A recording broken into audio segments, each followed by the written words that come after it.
नमस्कार। मैं विष्णुदत्त पांडे सबको अभिवादन करता हूँ। आज मैं काफ़ी लंबे गैप के बाद आपके सामने उपस्थित हो पाया हूँ। तो तबीयत अच्छी नहीं थी, इसलिए कोई वीडियो बीच में नहीं बना पाया। आज मैं जिस विषय पे बोलना चाहता हूँ वो विषय है इतिहास और सत्यानुसंधान।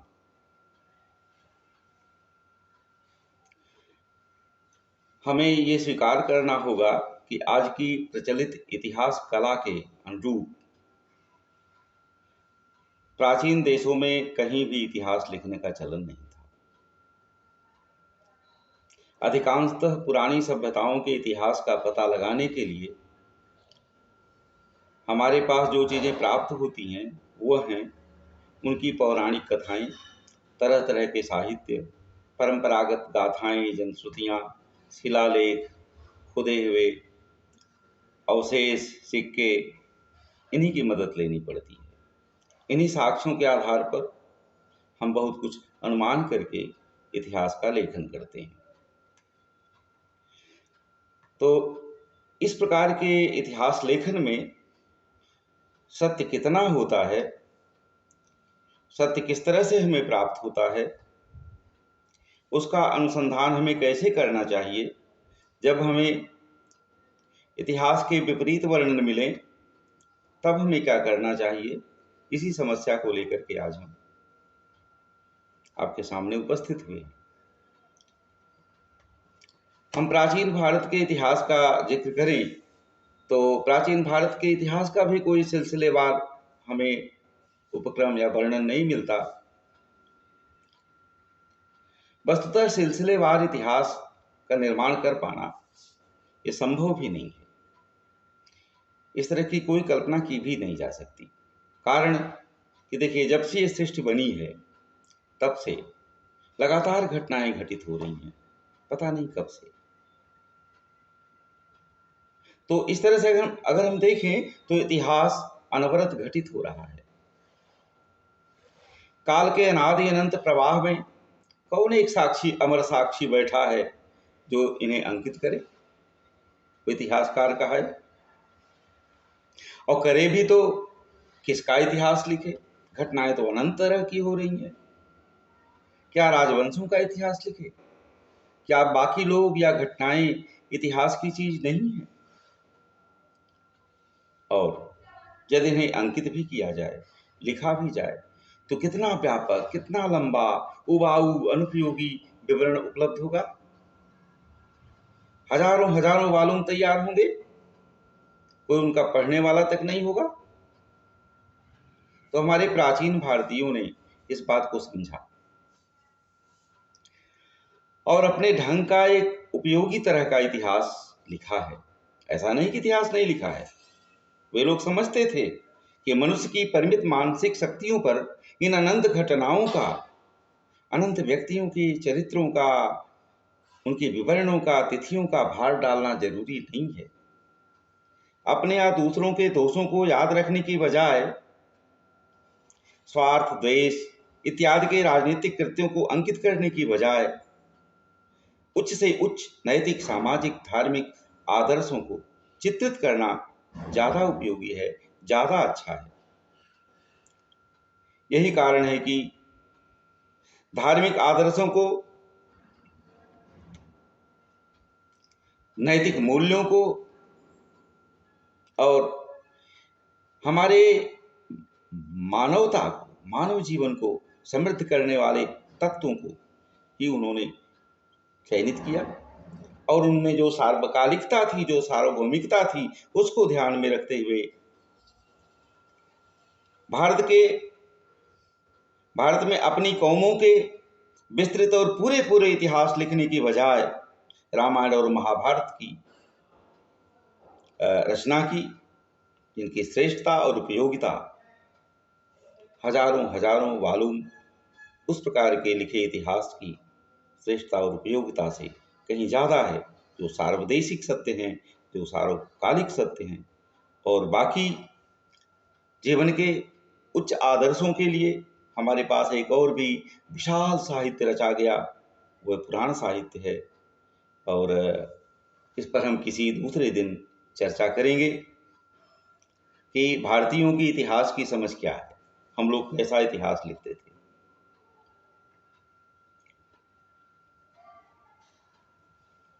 आजकल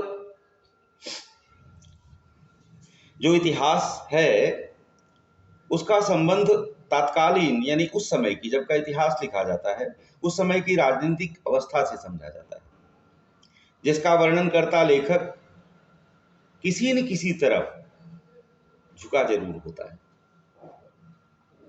निष्पक्ष इतिहास या वर्णन बिल्कुल असंभव भले ना हो, लेकिन दुर्लभ जरूर है। हम जिस काल के अध्ययन की समस्या को लेकर के ये आज का विमर्श तैयार किए हैं, वो हमारे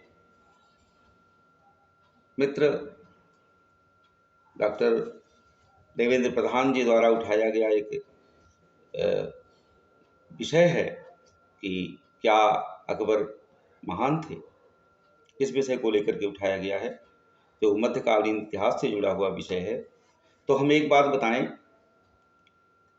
कि 11वीं ही शताब्दी में अलबर्ने ने कहा था, लिखा है कि इतिहास लेखकों की अपनी अपनी स्वाभाविक प्रवृत्तियों से कितनी तरह की भ्रांतियां पैदा हो सकती हैं, और इतिहास लेखक जो है अपनी स्वाभाविक प्रवृत्तियों से बंधे होते हैं। वही बात हम यहाँ कह रहे हैं कि हर वर्णनकर्ता, हर लेखक जो डिस्क्रिप्शन दे रहा होता है, मान लो उस काल में वो है भी, आंखों देखा वर्णन कर रहा होता है, तब भी वो किसी न किसी तरफ, किसी न किसी प्रवृत्ति से जुड़ा और झुका होता है। तो इस प्रकार से हमें जो तात्कालिक समकालीन वर्णन भी मिले किसी काल के इतिहास के कहीं लिखे हुए, तो वे कलर्ड भी हो सकते हैं, रंगीन भी हो सकते हैं, और रंगीन वर्णन या ऐसे इतिहास अपने पाठकों में भी पक्षपात बनाए रखने के साधन बन सकते हैं। हमें सावधान रहना होगा। दूसरी बात यह है कि राजनीति आधारित इतिहास जो है वो पाठक में दुर्वृत्ति पैदा करते हैं। प्रायः जो इतिहास आजकल लिखने की का चलन है, ये राजनीतिक क्रोनोलॉजी का एक तरह से वर्णन होता है कि इस राजवंश के बाद किस राजवंश की डायनेस्टी आई, कितना कैसे शासन किया, क्या किया। तो एक तरह से देखा जाए तो ये राजनीति आधारित ही इतिहास होते हैं। ये पाठक में दुर्वृत्ति पैदा करते हैं। हमें इतिहास से सीखने की बजाय, अच्छी चीजें सीखने की बजाय, कुछ हमारे अंदर निगेटिव ही चीजें पैदा करते हैं ज्यादातर। राजनीति में देखिए, मानव प्रेम और आत्मोत्सर्ग की जगह पे लोलुपता, द्वेष, हिंसा, स्वार्थ, रक्त पिपासा आदि की ही उठापटक के वर्णन होते हैं। आज की ही उठापटक होती है राजनीति में, और राजनीतिक इतिहास इन्हीं का वर्णन करेंगे। राजनीति या राजवंशों के विवरणों वाला इतिहास इस तरह की लोलुपता और सार्वजनिक हत्या को, युद्ध को, क्रूरता को सराहनीय ठहराता है, क्योंकि आगे उन्हीं का इतिहास लिखा जाता है जो जीतते हैं। इस तरह की क्रोनोलॉजी पर या क्रमागत वंशावली इत्यादि के आधार पर लिखे जाने वाले इतिहास के पृष्ठों में छल और कपट ही चतुर राजनीतिकता का उदाहरण बनते हैं। प्रसिद्ध फ्रांसीसी विद्वान हर्वे लिखता है कि जो चीज मामूली मनुष्यों में पाप समझी जाती है वह राज दरबारों और राज सिंहासनों पर प्रशंसनीय मानी जाती है। यह उदाहरण मैंने भारत में अंग्रेजी राज सर सुंदर लाल जी की लिखी हुई किताब है, जिसका पहले मैंने कभी जिक्र कर दिया है किसी वीडियो में। उसके प्रथम वॉल्यूम पर पृष्ठ 3 पर उद्धृत है। आजकल राजनीति केंद्रित इतिहास लिखने और पढ़ने पड़ते हैं, प्राय इन्हीं का चलन है आज। जबकि प्रसिद्ध इतिहास लेखक लेखी लिखता है, राजनीतिकों की जो गरज है वो तो अपना काम निकालने की रहती है। सत्य से निस्वार्थ प्रेम और जबरदस्त राजनीतिक भावना, ये दोनों साथ साथ नहीं चल सकती। उन सब देशों में जहाँ के लोगों के विचार और उनके सोचने के तरीके अधिकतर राजनीतिक जीवन के आधार पर बने होते हैं, हमें ये दिखाई देता है कि लोग अपनी स्वार्थ सिद्धि को ही सत्यता की कसौटी बना बैठते हैं। ये रैशनलिज्म इन यूरोप नामक पुस्तक में उन्होंने लिखा है, जिसको उद्धृत किया है कोई पूर्वोद्धृत पुस्तक भारत में अंग्रेजी राज के भाग 1 के पेज 3-4 पे। और आज हमारी हालत ये हो गई है कि हमारे जीवन के हर मुद्दे को, जैसा कि आप देखते हैं, राजनीति ही निर्धारित करती है, वही तय करती है। हमारी शिक्षा दीक्षा, उसकी दिशा दशा, सामग्री, सब कुछ सरकारें तय करती हैं और सरकारें राजनीतिक दल बनाते हैं जिनके अपने राजनीतिक हित होते हैं। ऐसे में इतिहास तो जैसा है वैसा है ही, उसका अध्ययन राजनीतिक हित साधने के लिए साधन मात्र बन के रह जाता है। प्रायः ऐसा ही होता है। सत्य का अनुसंधान करने की कला नहीं है, बल्कि दूसरे लक्ष्य की प्राप्ति का उद्देश्य मात्र बन के रह जाता है। ऐसे में सत्य के खोजी को आज जो सामग्री उपलब्ध है इतिहास के नाम पर, उसके अनुशीलन में निष्पक्ष रहने के लिए बहुत सतर्क रहना पड़ेगा। पहले तो जो कुछ है वो पूरा विश्वसनीय नहीं है। दूसरे बहुत प्रयत्नों से, बहुत दिनों से भ्रांत में रखे जाने के कारण, राजनीतिक हितों के दबाव में, विकसित शिक्षा प्रणाली के चलते हमारे माइंड का सेट ही कुछ इस तरह का बन गया है कि सत्य अगर किसी अन्य रूप में हमें पुनः दिखाई दे तो हम उसे स्वीकार करने के लिए तैयार नहीं होते। आजकल के इतिहासों का जिक्र करते हुए प्रसिद्ध अंग्रेज तत्ववेत्ता हर्बर्ट स्पेंसर लिखते हैं कि राजाओं के शासन कालों, लड़ाइयों और इस तरह की मामूली घटनाओं के अलावा जो आजकल की तमाम कौमों के इतिहास में मिलती हैं, हमें सिवाय उन संधियों के जो तोड़ने की ही गरज से की जाती हैं, उन सरकारी पत्रों के जो बेईमान और झूठे अफसरों के लिखे हुए होते हैं, उन गप्पों से भरे खतों के जो दरबारियों के भेजे हुए होते हैं, और ऐसी ही और चीजों के सिवाय ऐसी कोई बात नहीं मिलती जिस पर हम विश्वास कर सकें। इस तरह की सामग्री से कोई भी सत्य खोजी सत्य का पता कैसे लगा सकता है? ये स्पेंसर की किताब फैक्ट्स एंड कमेंट्स में है, जिसको उद्धृत किया है सर सुंदर लाल जी ने अपने पूर्वोक्त किताब में, पेज 4। तो भारत का मध्यकालीन इतिहास ऐसे ही गप्पों का पिटारा है। दरबारी इतिवृत्तों के अध्ययन से संबंधित अपने 8 खंडों की पुस्तक, जिसका नाम है भारत का इतिहास, उसके अपने ही इतिहासकारों द्वारा लिखित, उसी की प्रस्तावना में सर एच.एम. इलियट यह अभिमत देते हैं कि भारतवर्ष में मुस्लिम शासन काल पर का इतिहास एक धृष्ट और मनोरंजक धोखा है। ये हमने उद्धृत किया है पीएनओ की किताब कौन कहता है अकबर महान था, उसके प्राकथन से, पुस्तक के प्राकथन, पेज नंबर 5 से।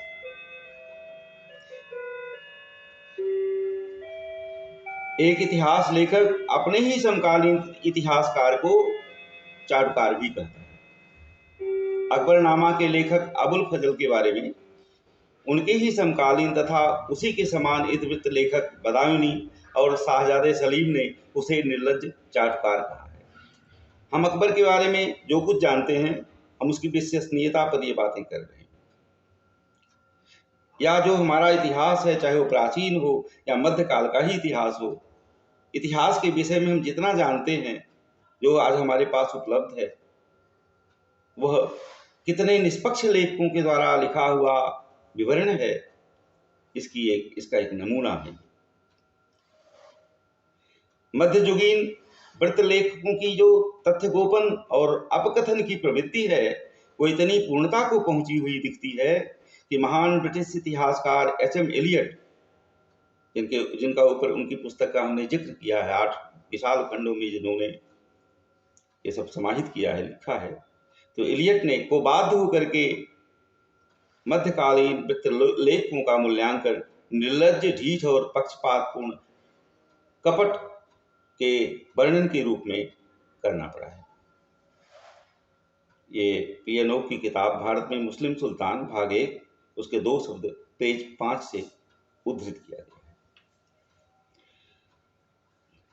है। ऐसे में इतिहास में जो कुछ हमें डिस्क्रिप्शन मिलते हैं उसमें सत्य का जो अनुसंधान है हमारी पीढ़ियों का एक महान और आवश्यक उत्तरदायित्व बन जाता है। इसमें हमें जो विचारना चाहिए वो ये कि सत्य को देखने के विविध आयाम दृष्टिकोण हो सकते हैं। सत्य तो जो है वो है, वर्णन करने वाला उसे देखेगा और अपने ढंग से वर्णन करेगा। जिसका वर्णन यथा तथ्य हो, तथ्य के अनुरूप हो, वही सत्य कहा जाता है।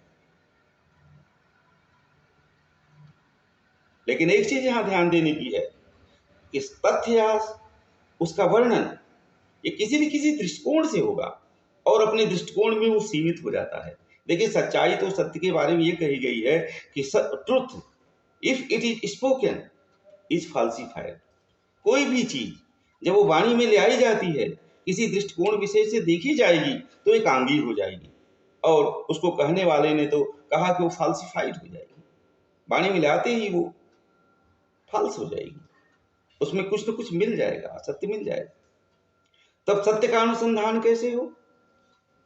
सत्य के जितने भी चित्र मिले पहले तो उनमें हम सर्वनिष्ठ खोजें,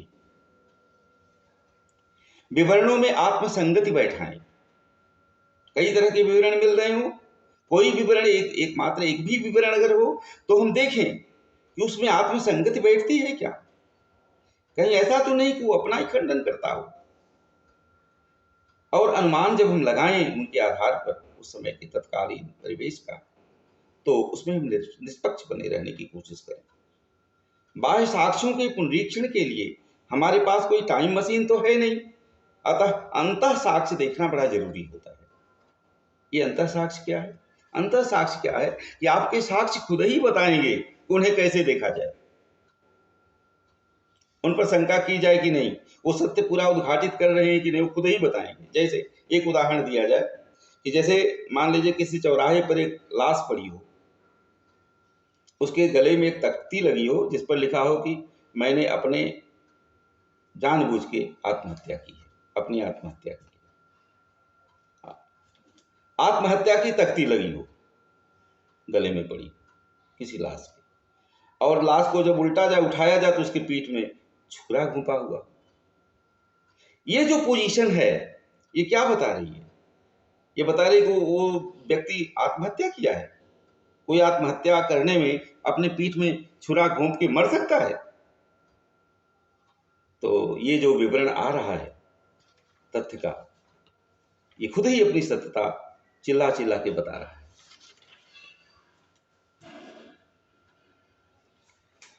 इसी क्रम में हमें ये देखना होगा कि आजकल का इतिहास पढ़ पढ़ करके हम कितने तरह के झूठ सुनने सहने के आदी हो गए हैं, जिनकी थोड़ी सी परीक्षा कर लेने पर सत्य स्पष्ट सामने आ जाता है। देखिए, इतिहास के अध्ययन का जो सबसे प्रमुख लक्ष्य बताया जाता है वो है कि मानवता अतीत से भविष्य के लिए सबक सीख सके। जब इतिहास को अयथार्थ रूप में प्रस्तुत किया जाए तो यह उद्देश्य असफल हो जाता है, उल्टे ये खतरनाक भ्रांतियों को जन्म देता है। दूसरे, इतिहास अध्ययन को सामाजिक समरसता, सद्भाव तथा जनहित को ध्यान में रख करके प्रायः नियोजित किया जाता है। तो आजकल तो इतिहास लेखन की यही प्रवृत्ति दिख रही है। यह उद्देश्य बिल्कुल असफल हो जाता है क्योंकि सांप्रदायिक एकता, गंगा जमुनी संस्कृति, भाईचारा के नाम पर किए गए ऊपरी प्रयास असली रोग को बढ़ने देते हैं। सांप्रदायिक ग्रंथियां वैसी की वैसी बनी रह जाती हैं जो गुप्त फोड़े की भांति पीड़ा पहुंचाती हैं। भारत अतीत से ही बहुसंस्कृति, बहुभाषा, धर्म, संप्रदाय, चाल चलन वाला देश बना रहा है। इसका बड़ा लंबा इतिहास रहा। यदि किसी जाति संप्रदाय ने, किसी आक्रांता या शासक ने कोई ऐतिहासिक त्रुटि की है तो उसे छिपाने की बजाय स्वीकार करना चाहिए और आगे न हो ऐसी प्रतीति पैदा करनी चाहिए। उनसे तादात्म्य स्थापित करने की बजाय उचित और सत्य का पक्ष लेना चाहिए, न कि किसी की त्रुटि को जो न दोहराने या दुष्स्वप्न समझकर भूल जाने की चीज है उसे सही बताने के लिए गरिमामंडित किया जाए। क्या आक्रांताओं के कार्य और नीतियां, चाहे वे अरब, अबिसीनिया, तुर्क और ईरान, इराक, कजाकिस्तान, उज्बेकिस्तान से आए विदेशी आक्रांता हों, चाहे अंग्रेज व्यापारी या शासक, उनके द्वारा अपनाई गई व्यवस्था विजित नागरिकों की भलाई के लिए हो सकती है? कौन विश्वास करेगा? कौन सत्यान्वेषी है जो ये मान करके सत्य की खोज में लगेगा, इनको सत्य विश्वास करते हुए मान लेगा? उनके राहत के कार्यों को गौरवपूर्ण कृत्य मानना अपनी विवेकशील क्षमता पर निर्भर है। अगर किसी ने थोड़ी राहत दे दी, थोड़ी दया करुणा दिखाई, तो जरूर उस समय के परिवेश में वो प्रशंसनीय कार्य है और ये आपकी विवेकशीलता पर है कि आप उसे क्या मानते हैं। सच्चे इतिहासकार या अनुसंधानकर्ता को सच्चाई का हिमायती होना चाहिए।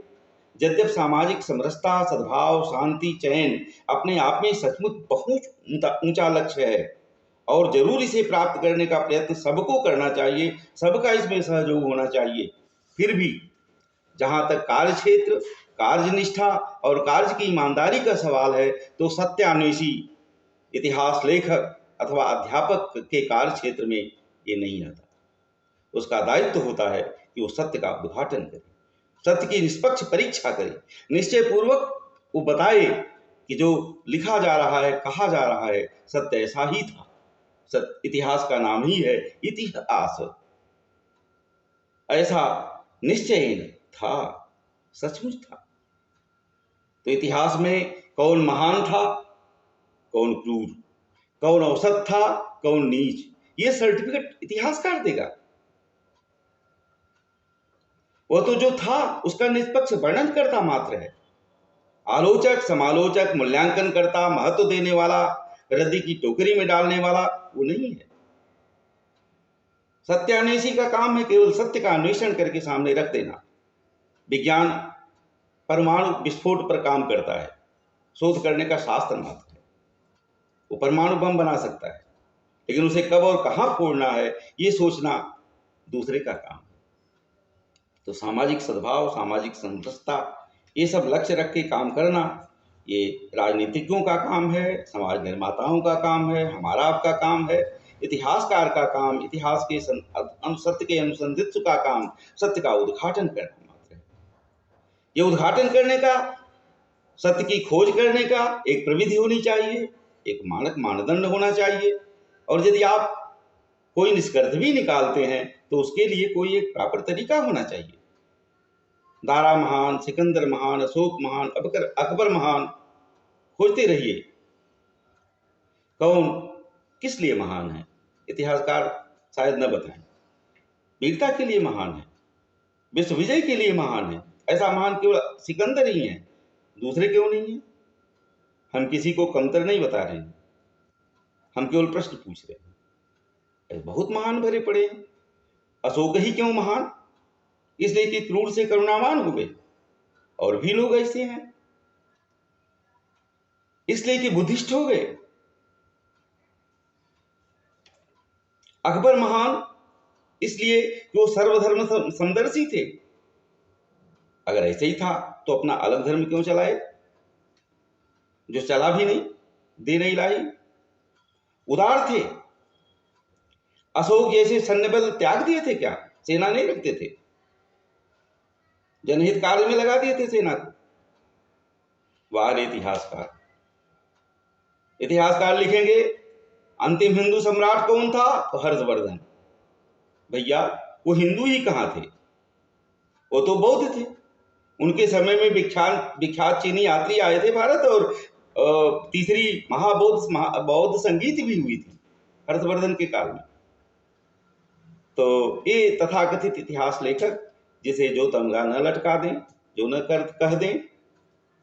मैं इतिहास का उच्छेद करने या इतिहास में किसी की अनास्था पैदा करने के लिए ये नहीं बैठा, यहाँ नहीं व्याख्यान दे रहा हूँ। मेरी हैसियत ही क्या है। मैं बस ये कहना चाहता हूँ कि न केवल भारतीय इतिहास का पठन पाठन करने वाले, बल्कि विश्व भर के अतीत के सत्यान्वेषियों का आज एक महान उत्तरदायित्व है कि वे भ्रांति, रूढ़ी, पक्षपात छोड़कर सत्य को सत्य के रूप में स्वीकारें। सत्य अप्रिय हो, मेरे बोध और विश्वास से अलग रूप में प्रकट हो, तो उसे इसलिए रिजेक्ट न करें कि मुझे पसंद नहीं आ रहा है। उस पक्ष को, उस दूसरे तरह के चित्र को भी उचित महत्व देते हुए अन्वेषण की निष्पक्ष विधि से आकलन करें। हर अगली पीढ़ी पिछली पीढ़ी की जज बनती है। हम उस समय की परिस्थितियों को ठीक ठीक नहीं जान सकते, बस खाली जजमेंट पास कर देते हैं। हमारे पास कोई टाइम मशीन नहीं है कि हम देख सकें सचमुच कौन कैसा था। पूर्व के व्यक्तियों के मानसिक चारित्रिक गठन, उनके ऊपर जो प्रेशर थे, रुझान, उनका विचार ज्यों के त्यों हमें नहीं पता है। उनके जो कार्य विचार आज अंकित और उपलब्ध मिलते हैं, हम उनसे अनुमान करते हैं। एक तो जो साहित्य उपलब्ध हैं वे प्रायः इतिहास लेखन की दृष्टि से किए ही नहीं गए होते हैं। जैसे वैदिक काल का जनजीवन जानना हो तो वेद को उठाएंगे। अरे वेद जिस उद्देश्य से लिखे गए हैं उस उद्देश्य से लिखे गए हैं, उसमें जो उस समय का जनजीवन झलक पाया है वो झलक पाया है। दूसरे जो हमें ऐतिहासिक साहित्यिक साक्ष्यों से जो हमें वर्णन मिलते हैं वे प्रायः पक्षपातपूर्ण हो सकते हैं, होते ही हैं। जैसे मध्यकाल के वर्णन, जिसका ऊपर जिक्र किया गया पहले। पुरातात्विक साक्ष्यों का जहां तक सवाल है वे भी प्रायः अपूर्ण, आधे अधूरे मिलते हैं। जैसे कोई बिल्डिंग मिली, उस पर किसी का नाम खोद दिया, कोई साइन बोर्ड लटका दे। बर्तन, भाड़े, हथियार आदि जो मिलते हैं वो पूरे जीवन को प्रस्तुत नहीं करते। लेख, शिलालेख इत्यादि जो दस्तावेज हमें मिलते हैं, बहुत संभव है कि वो किस प्रेशर में लिखे गए, किस उद्देश्य में लिखे गए, वे भी तत्कालीन पूरे समाज जीवन को प्रस्तुत नहीं करते। उनके तात्कालिक प्रयोजन होते हैं, तत्कालीन जीवन और जरूरतें उनसे दिगर और व्यापक होती हैं। और इतिहासकार का कार्य जो है किसी काल की पुनर्रचना यथावत करने का है। ये कार्य केवल इतने साक्ष्यों के आधार पर आसान नहीं है। कल तक हम जिनके बारे में जो जानते हैं आज उससे इतर चीजें सामने आने लगती हैं, ये अलग समस्या है। गांधी जी कभी दोनों विश्व युद्धों के बीच के युग में विश्व इतिहास के एक नायक माने जाते थे। आज उनकी कमियों पर चर्चा होती है, बहुत स्वर सुने जा रहे हैं। इतिहासकारों का एक वर्ग है जो अकबर को महान कहता है। हम भी रट घूट कर परीक्षाएं पास किए हैं यही सब लिखकर। वहीं जहांगीर नामा का अनुवादक एच.एम. इलियट या कीने जैसा इतिहासकार उन्हें कपटी और धूर्त दुराचारी सिद्ध करेंगे। पी.एन. ओक जैसे अन्वेषक उन्हीं इतिहासकारों से प्रमाण लेकर के उन्हीं के बल पर पुस्तक लिख डालते हैं कि कौन कहता है अकबर महान था। कोई कहता अकबर महान थे, कोई कहता कौन कहता अकबर महान था। तो इस तरह से जब हमें दो तरह के साक्ष्य मिलने लगे, दो तरह के चित्र मिलने लगे, और प्राय मिलते ही हैं। बात केवल अकबर के महान होने के विषय पे नहीं है, प्रायः ऐसे अतीत के मुद्दों पर इस तरह के विवरण, विरोधी विवरण मिलते ही हैं। तब हम क्या करें? देखिए, हम कोई फैसला देने नहीं बैठे कि फाइनल बता दें कि अकबर महान थे कि अकबर महान नहीं थे। इस विषय पर हम केवल इतना कहना चाहते हैं कि जब हमें अतीत के बहुविध असंगत, परस्पर विरोधी चित्र प्राप्त हों तो हम प्रशासक बन के, राजनीतिज्ञ बन के, सांप्रदायिक बन करके उनका जिक्र न करें, उन पर निष्कर्ष मत निकालें, बल्कि इतिहास के सच्चे अनुसंधित्व के रूप में सच्चाई, पूर्ण सच्चाई और केवल सच्चाई, सच्चाई के अतिरिक्त और कुछ नहीं, का लेखा जोखा करें। इतिहास का अध्येता वो महात्मा नहीं होता, साधु नहीं होता कि बीती ताई बिसार दे, भूल जाओ, माफ करो वाला महात्मा हो। नहीं, वो राजनीतिक भी नहीं होता कि कहे अरे गड़े मुर्दे मत उखाड़ो, आज विकास की बात करो। नहीं जी, वह तो अतीत को खोद करके तथ्यों और घटनाओं को उसी रूप में स्वीकार करता है जैसी कि वे सचमुच घटित हुई, चाहे वो प्रिय हो चाहे वो अप्रिय हो। सांप्रदायिक सामाजिक सद्भाव बनाए रखने की जिम्मेदारी इतिहास की नहीं होती। ये काम इतिहास से इतर साहित्य किया है प्राचीन भारत में, वो है पुराण साहित्य, जो बहुत व्यापक है, जो हमें जीने की कला सिखाया, जो बहुविध सांप्रदायिक सामाजिक और बहुत विविधताओं में भी एक साथ रहना सिखाया। आप देखिए, पुराण जो है, कुछ शैव पुराण है, कुछ वैष्णव है, कुछ शाक्त है, कुछ दूसरे मत के हैं, लेकिन इतने संप्रदाय यहाँ पे फैले पनपे रहे, कभी किसी संप्रदाय ने किसी संप्रदाय से संघर्ष नहीं किया, कभी रक्तपात नहीं हुआ संप्रदायों के बीच में। भारत में कभी जातियों को लेकर के रक्तपात नहीं हुआ। तो कैसे, वो कौन सी चीज थी जिन्हें इस विशाल साहित्य ने सिखाया, पुराण साहित्य ने सिखाया। हमारे इतिहास तो रामायण महाभारत दो ही माने गए। कभी किसी व्याख्यान में हम बताएंगे कि भारतीय इतिहास लेखन की क्या समझ रही है, क्यों रामायण महाभारत को द्वितीय किताब को क्यों इतिहास बताया। आज हम केवल इतना ही कहेंगे कि जब हमें दो तरह के चित्र मिले, परस्पर विरोधी चित्र मिले, तो उसमें हमें एक तो उभय निष्ठता देखनी चाहिए, मान लो न मिले तो हमें उसमें आत्मसंगति देखनी चाहिए, और इस तरह से कोशिश करना चाहिए सत्य के अनुसंधान कर्ता को कि वो निष्पक्ष निर्णय पे पहुंचे। और कोई इस तरह का मूल्यांकन करके और स्टैंप लगा देना, मैं समझता हूं कि ये काम इतिहासकार का नहीं है। उसका काम है केवल तथ्यों को विश्लेषित कर दे, सामने रख दे, बता दे, और एक प्रस्तावित चित्र रख दे उस काल का, और फिर निर्णय करने के लिए आगामी पीढ़ियों को छोड़ दे। इन्हीं शब्दों के साथ मैं आज आप लोगों से विदा लेता हूँ। प्रणाम।